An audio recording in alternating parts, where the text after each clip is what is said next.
청년이라고 하는 대상분들이 어떻게 보면 우리 사회에서 상당히 스트레스 상황에 처하는 집단이라고 생각할 수 있습니다. 실제로도 이제 중증 정신질환. 안녕하십니까. 용인시 정신건강복지센터 센터장 황태영입니다. 네, 우리 용인시 정신건강복지센터에 대해서 아직도 좀 생소하게 느끼시는 분들이 계시는데요.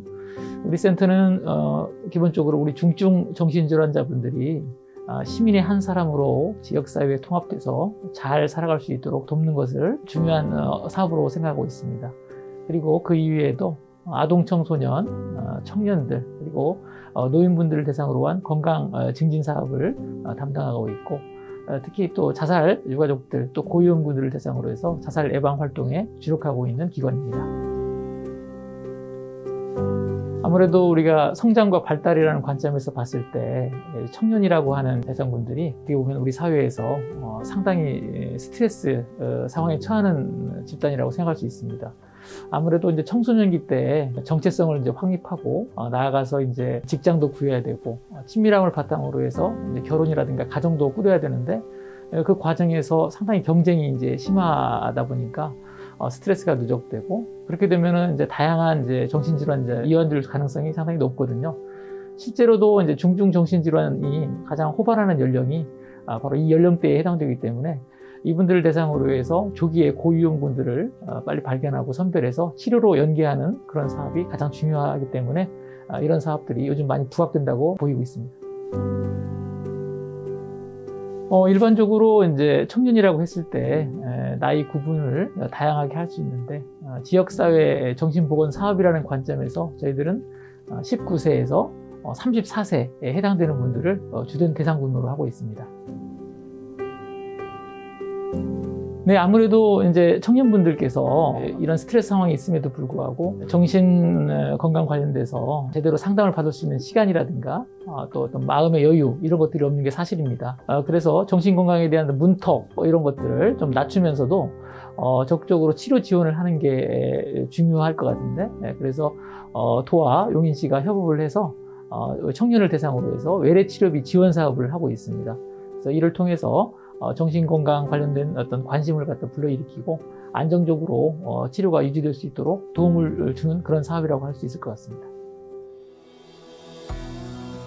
아무래도 이제 20대 그 연령의 직장에서 나름대로 성과를 인정받고 중간 관리자로서 승진도 하고, 어떻게 보면은 다른 사람들이 보기에는 상당히 잘 나간다 이렇게 생각할 수도 있는 그런 분이었는데, 이제 승진 이후에 적응하는 과정 이런 것들을 이제 통상적으로는 뭐 오히려 여유가 있고 부담도 없고 좋지 않을까 생각했지만, 내면에 있어서는 이제 아무래도 업무에 대한 그런 과중한 스트레스도 있고 주변 사람들에 대한 관계 문제도 있고, 어린 나이에 이렇게 중간 관리자가 되다 보니까 주변에 어떤 보이지 않는 약간의 어떤 시기도 있을 수 있고 질투도 있을 수 있고, 뭐 이런 것들에 대해서 이제 신경 쓰다 보니까 스트레스가 이제 누적되고 이런 문제 때문에 이제 우울도 찾아오고 이런 분들이 좀 있습니다.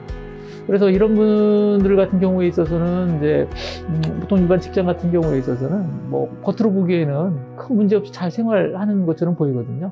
근데 이런 것들이 가면 우울증 이렇게 이제 보일 수 있습니다. 마치 이제 가면을 썼지만 그 내면에 있어서는 이제 우울증이 이제 깊어지는 거죠.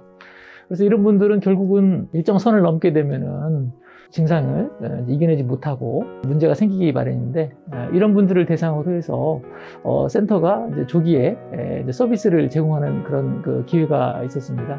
그래서 이를 통해서 고위험군을 바탕으로 치료적으로 좀 바로 연계가 될 수 있도록 해줬고, 본인도 이런 상황을 그래도 잘 받아들이게 됐고 안정적으로 이제 치료가 유지되면서 직장에서의 어떤 업무 수행이라든가 적응도 원활해지고, 약물 유지도 상당히 중요한데 처음에는 이제 거부감이 있을 수 있겠지만 치료가 진척되면서 잘 받아들이고 잘 생활해 보니까 결과적으로 약도 이제 줄어들게 되고 그러면서 잘 생활하는 그런 경우가 있었습니다. 두 번째 사례로 이제 말씀드릴 수 있는 케이스는 이제 이미 과거에 우울증도 있었고 자살 충동도 이미 있었거든요. 그래서 이제 어느 정도 이제 정신과 치료는 받았지만, 아무래도 이제 정신과 치료의 특성이라는 게 사람들이 이제 그냥 자기가 그냥 막연히 약해서 그런 거 아닌가 생각할 수가 있거든요. 그러다 보면은 이제 어떤 주변의 도움이라든가 전문적인 이런 그 치료 이런 것들을 멀리하게 되고 그러면서 혼자 이겨내겠다는 그런 마음이 생기기 쉽습니다. 그래서 중간에 이제 치료가 단절이 됐는데 결국 혼자 이겨내려다 보니까 할 수 있는 게 뭐 아무래도 술이라든가 잘못된 부적절한 방법 같은 것들을 많이 쓰게 되어 있는데 이제 그렇게 되면 더욱더 심신이 이제 피폐해지는 그런 경우가 올 수 있거든요. 자, 이분 같은 경우에도 이제 결국은 그 옆에서 이제 아내가 이런 상황을 뭐 지켜보다가 안 되겠다 싶어서 적극적인 치료를 권유했고 그 과정에서 이제 센터 서비스를 받기로 먼저 권유를 한 상황이었습니다. 대상자께서는 이런 센터의 서비스를 통해서 정신의료기관에 방문하는 그런 어려움이라든가 이런 것들을 좀 이겨내고 자연스럽게 이제 의료기관에 연계가 돼서 서비스를 받게 되고요. 그러면서 나날이 조금씩 이제 호전되는 양상을 이제 보이게 되고 다시 이제 자신감도 찾고 안정적인 정신치료의 그 유지가 중요하다는 것을 받아들이고 지금은 또 원만하게 생활도 하고 있고 약물도 점진적으로 감량되는 상태에서 정말 잘 지내고 만족감이 있는 상태입니다. 이런 케이스가 있었습니다.